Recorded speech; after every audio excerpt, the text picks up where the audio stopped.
Ok. Alors, il y en a qui ont vu un message qui apparaît certainement. Parce qu'ils ont essayé de faire sortir la ligne à gauche de la colonne. Comme ça. Valeur de retrait incorrecte, les retraits ne peuvent pas dépasser le bloc de texte. Donc, si je voulais faire l'inverse, que la première ligne se décale vers la gauche, mais il faut d'abord que je décale tout le paragraphe vers la droite avec ceci, c'est la marge. Voilà, je décale de 3 mm vers la droite. Ensuite, je peux faire décaler la première ligne de 3 mm vers la gauche si je veux. Ou alors de 2 et 2, voilà. Donc ça peut se faire aussi. Il y a aussi les lettrines qu'on peut mettre. La première lettre qui est plus grande, mais ça, on va en parler parce que c'est pas si simple que ça. Pour arriver à faire quelque chose de bien avec InDesign. Il y a des astuces. Et puis, il ne faut pas en abuser non plus. Ok. Donc là, je vais remettre à 0. Évidemment, il ne me laisse pas remettre à 0 là parce que j'ai un retrait comme ça. Donc d'abord le retrait à 0 là, puis à 0 là. Ok. Et puis là, comme ça, éventuellement. Ou pas.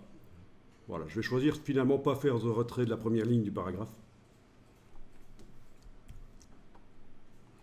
Alors bien sûr, si vous avez des paragraphes qui sont trop longs, c'est bien de les scinder à un endroit logique. Donc, vous pouvez par exemple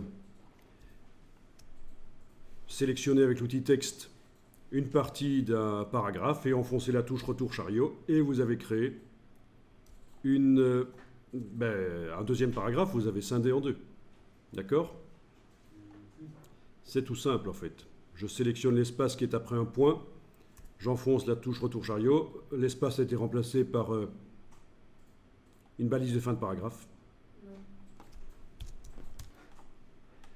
Ensuite, on a aussi la possibilité de fusionner des paragraphes, bien sûr, en supprimant la balise et en la remplaçant par un espace. Donc je sélectionne la balise de fin de paragraphe là, barre d'espacement, et voilà, on a un espace. Donc vous gérez en fait, pour que ce soit agréable à lire et logique.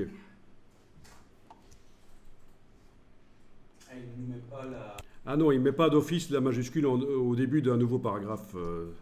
Non, il faut le faire soi-même. Par contre, lorsque tu passeras le correcteur orthographique, il pourra te dire qu'il y a un problème.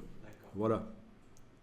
Oui, ça, il pourra dire qu'il y a un problème, parce que logiquement, en début de paragraphe, c'est une majuscule qui doit apparaître. Je ne vais pas passer le correcteur orthographique ici, parce que sur du faux texte, ça va foirer. Mais il faut le savoir, oui, il pourra te le dire, ça. Okay.